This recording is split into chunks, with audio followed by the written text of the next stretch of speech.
thing about when you start your healing journey that nobody tells you about is the fact that your eyes will be open to so many things from the past, even from your childhood, and it'll hurt.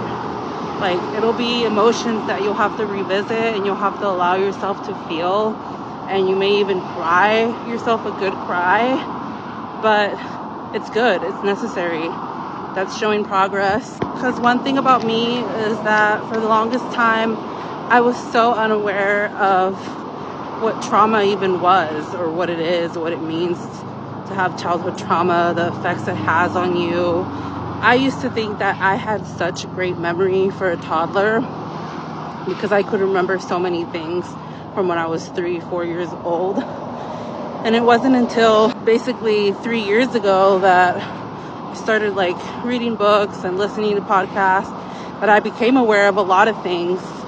And I realized that I had so many memories because it was from traumatic events that I experienced, things that were traumatic to me, and I never had the knowledge to express those emotions, those feelings. I didn't have anyone to show me, right, to help guide me.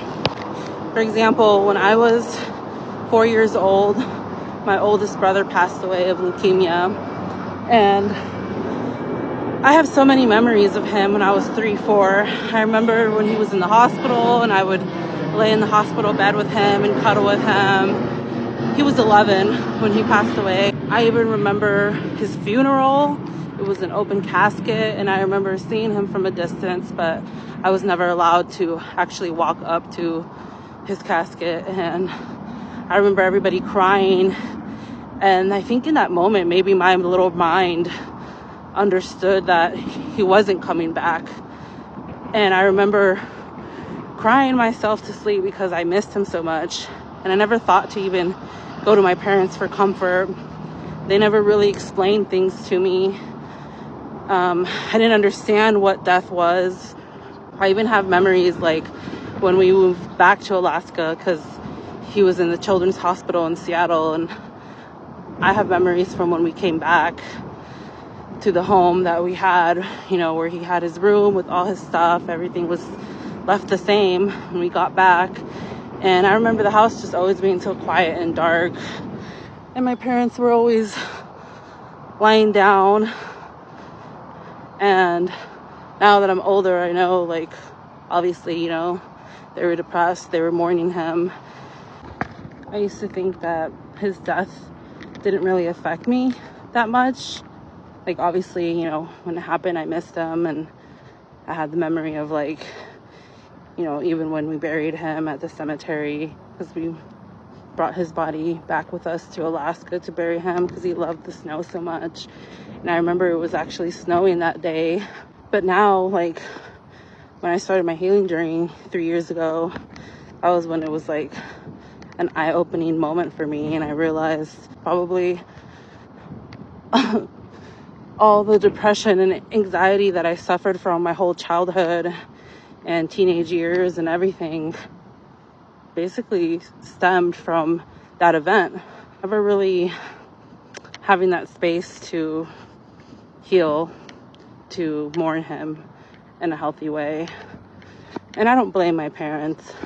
Like, they both had a lot of childhood traumas, and it's not their fault, you know. They just didn't have the knowledge, the emotional intelligence to help guide us and comfort us. I think it was just easier for them to pretend like it didn't happen, right, and just move on with life in a way.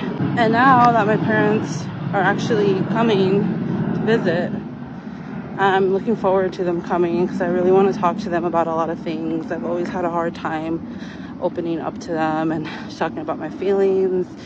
And every time they come and leave again, I'm always left with regret because there's so many things that I never have the courage to say or talk about with them.